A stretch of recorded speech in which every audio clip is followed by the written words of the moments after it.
Hello, हाय, good afternoon. कसे आहात तुम्ही सगळे? ठीक आहात ना? चला, तर मग सुरुवात करूया आपल्या बहरेल प्रेमकथेच्या नवीन भागाला, आजच्या भागाला. प्रिन्सेस, तुला आधीच सांगतोय, स्वतःची आणि पिल्लूची नीट काळजी घ्यायची. आणि जरा जरी काही वाटलं तर लगेच मला फोन करायचा. मी ऑफिसमध्ये असेल, मीटिंगमध्ये असेल, झोपलो असेल, असा विचार करायचा नाही. कारण तुमच्या दोघींच्या तब्येतीची हेळसांड झालेली मी खपवून घेणार नाही. समजलं का? वेदांतिकाला पॅकिंग करताना बघून त्याच्या सारख्या सूचना चालू होत्या. तर वेदांतिकाचं लक्ष मात्र आपल्या आणि पिल्लूच्या पॅकिंगवर होतं.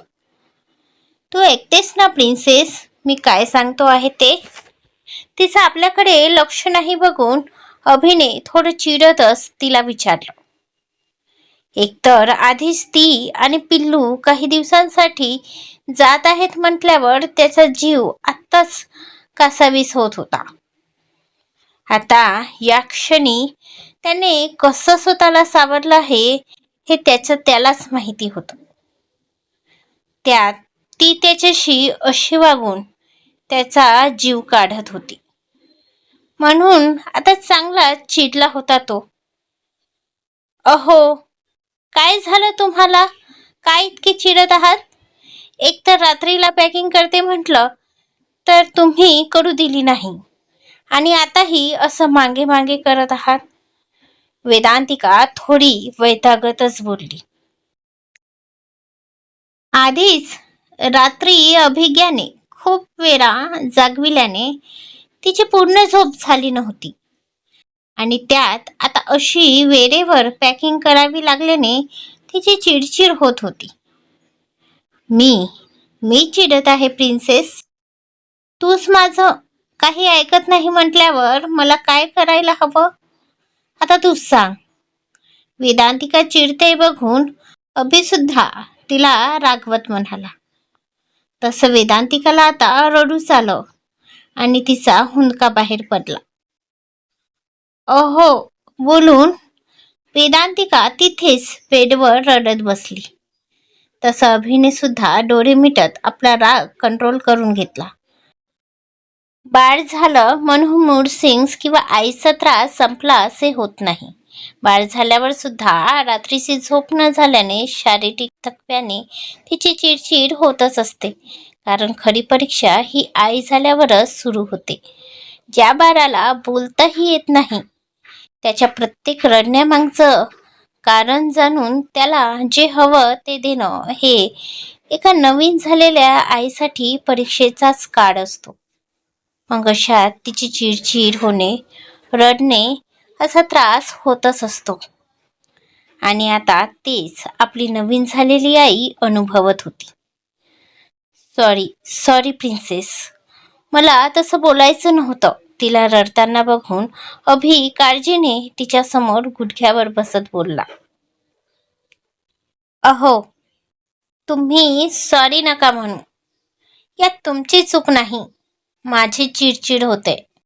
वेदांतिका त्याच्या हाताला पकडून बोलली आणि रडू लागली.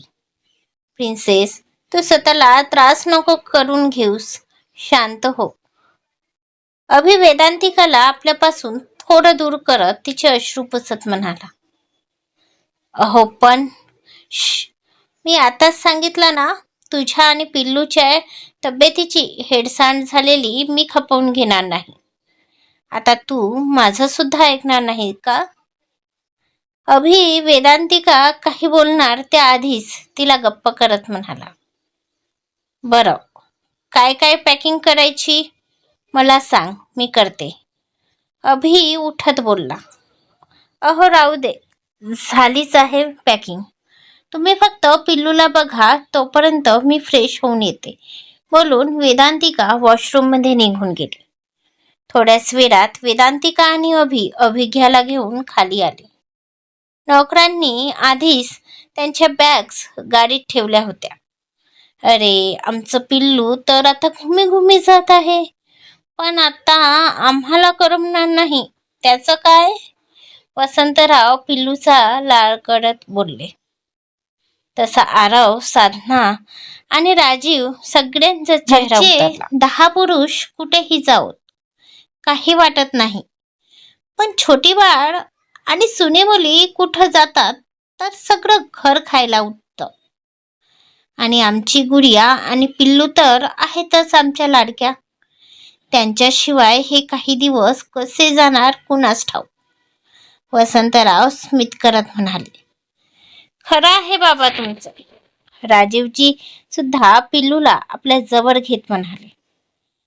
पिल्लू, लवकर ये बरं मामाच्या गावी घुमी घुमी करून. मग आपल्याला काकासोबत मिळून खूप खूप धुमाकूळ घालायचा आहे. लक्षात असू दे बरं का. आरव पिल्लूच्या गालावर ओठ टेकवत म्हणाला. गुडिया, बाळा, नीट सांभाळून जा आणि तुझी आणि पिल्लूची काळजी घे. तसं तर तिथे जानकी वहिनी आहेतच, पण तरीही काही लागलं तर निसंकोच आम्हाला फोन कर. साधना सुद्धा पिल्लूला जवळ घेत म्हणाली. तसं वेदांतिकाने त्यांना स्मित करत होकार दिला. बरं चला आता, आणखी उशीर नको. दिवस असतानाच पोहोचलेलं बरं. छोटं बाळ आहे सोबत, वसंतराव म्हणाले. तसे सगळे वेदांतिकाच्या मागे गेले. आधी जानकीजी मागच्या बाजूला गाडीत बसल्या. नंतर त्यांच्याजवळ वेदांतिका बसली. तसं साधनाने पिल्लूला तिच्या जवळ दिली. त्यानंतर राहुल समोर ड्रायव्हरच्या बाजूला बसला. बाकीचे सुद्धा दुसऱ्या गाडीत बसले. अभिने ड्रायव्हरला खूप साऱ्या सूचना दिल्या. काय करणार, आधीच प्रिन्सेसची काळजी, त्यात बापाचं काळीज, आणि आपल्या दोन्ही काळजाच्या तुकड्यांना असं पहिल्यांदा पाठवत असल्याने जमेल तितकी जास्त शहानिशा करून घेत होता. त्याची ती काळजी आणि कुटुंबाचं प्रेम बघून वेदांतिकाचं हृदय सुद्धा भरून येत होतं. एकदा लग्न झालं आणि संसार सुरू झाला की मुलींचं हे असं होत असते. सासर सुटत नाही तर माहेरची ओढ बोलावत असते आणि त्या बिचारीचं मन मात्र दोन्हीकडे झुकत असते. त्यात जर नवरा आणि घरातली माणसं इतकी जीव लावणारी असतील तर मग सांगूच नका. पिया का घरच प्यारा लागत असते. शेवटी जड अंतकरणाने वेदांतिकाने अभिचा निरोप घेतला, तर अभिने सुद्धा तितक्याच किंवा त्यापेक्षा जास्त जड मनाने आपल्या प्रिन्सेस आणि लिटिल प्रिन्सेसला निरोप दिला. आणि त्यांच्या गाड्या पाटीलवाड्याच्या पटांगणातून होत त्या भल्या मोठ्या गेटमधून बाहेर पडतपर्यंत सगळं कुटुंब तिथेच उभं राहून त्यांना बघत होतं. ते सगळे जसे आत आले, अभिला तो वाडा अगदी निर्जीव भासला. आता तर आपल्या खोलीत पाय ठेवायला सुद्धा त्याचं मन होत नव्हतं. त्याने नोकरांच्या हातूनच आपली बॅग बोलावून घेतली आणि तिथूनच ऑफिसला निघून गेला. पण ऑफिसमध्ये तरी त्याचं मन रमणार होतं की नाही काय माहिती. कोल्हापूर. काही तासांचा प्रवास करून ते सगळे वेदांतिका आणि पिल्लूला घेऊन देशमुख वाड्यावर पोहोचले. त्यांच्या कार जसा वाड्याच्या आत प्रवेश केला, वेदांतिका जी हलक्या झोपेत होती तिने आपले डोळे उघडले. तो मातीचा गंध, ती घुंगरांची बोली आणि गाईचा तो हंबरडा सगळं बघून तिचा कंठ दाटून आला. आज कितीतरी दिवसांनी ती इथे आली होती. ज्या मातीत लहानाची मोठी झाली, खेळली, बागडली, त्याच मातीपासून ती इतकी लांब राहिली की जवळजवळ 1 ते 1.5 वर्षांनी ती इथे आलेली. त्या सगळ्या आठवणी पुन्हा एकदा तिला आठवल्या आणि तिच्या मनाला उभारी आली. गाडी थांबताच वेदांतिकाने स्वतःला सावरलं आणि आपले ओले डोळे अलगद पुसले. तसा राहुल आधी गाडी बाहेर आला आणि त्याने वेदांतिकाच्या बाजूचा दार उघडत अलगद अभिज्ञाला आपल्या कुशीत घेतली. प्रवास करताना लागणारा तो थंड हवा याने ती शांत झोपली होती. पण जसं राहुलने तिला आपल्या हातात घेतली, तिने हलकी हलकी चुडबुड केली आणि आपले इवल्या हातांनी आपलं नाक खाजवू लागली. पिल्लू, आता उठायचं बाळ. आपल्याला आपल्या आजीचं घर बघायचं आहे, नाही का? राहुल तिच्या गालाला हलकं टच करत म्हणाला. तसे तिने सुद्धा आपले डोळे किलकिले करून उघडले. तोपर्यंत अमित आणि सगळे सुद्धा त्यांच्या जवळ आले, तर जानकी सरळ आत निघून गेली. अमितने वेदांतिकाचे आणि गुडियाच्या सामानाची बॅग घेतली होती. वेदांतिकाने एकदा संपूर्ण आवारात आपली नजर टाकली आणि ती वाड्याच्या दारापाशी आली. पिल्लू ही राहुलच्या कुशीत अजूनही अर्ध झोपेत होती. वेदांतिका वाड्याच्या आत पाय टाकणारच की, गुडिया थांब बाळा. जानकी यांनी वेदांतिकाला आवाज देत बाहेरच थांबविले. राघोजी आणि सदाशिवराव मात्र आत आले होते. अमित सुद्धा वेदांतिकाचं सामान घेऊन तिच्या खोलीत निघून गेला. आई, अगं आता का थांबत आहेस? गुडिया आणि पिल्लूला आधी आत घे, मग तुझं काय ते करत बस. राहुल, अरे असं कसं आत घेऊ? माझी नात आज पहिल्यांदा येत आहे घरी, तर तिचं औक्षण नको करायला. जानकी आरतीचे ताट हातात घेऊन त्यांना जवळ येत म्हणाली. गुडिया बाळा, पिल्लूला जवळ घे, जानकी म्हणाली. तसं राहुलने अभिज्ञाला वेदांतिकाच्या हातात दिली. त्यानंतर जानकी यांनी वेदांतिकाचं औक्षण केलं, त्यांच्यावरून भाकर तुकडा ओवाळून टाकला आणि दोघींना आत यायला सांगितलं. तशी वेदांतिका पिल्लूला घेऊन आत आली. आज कितीतरी दिवसांनी माहेरी आल्याने ती आपल्या घरचा कोपरा ती भारावून बघत होती, जे बघून तिच्या ओठांवर हसू आणि डोळ्यात एक चमक उतरली होती. तर अभिज्ञा मात्र आपल्या त्या छोट्या छोट्या भुविया एकत्र करून सगळीकडे बघत होती. आणि आपली मम्मा आपल्याला हे कुठे घेऊन आली, जिथे मामा, नानी आजी, नाना, पणजोबा सगळे आहेत, पण काका, दादा, पणजोबा, दादी आजी आणि डॅड कुठेही दिसत नाही आहेत. आणि हे काय, हे घर पण इतकं वेगळं वेगळं का दिसते? अरे बापरे, लहानशा जीवाला किती ते प्रश्न पडले. आणि अशातच आता ती रडायला आणि तिने जोरात भोकाट पसरवलं आणि त्या देशमुखवाड्याला दण आणून सोडलं.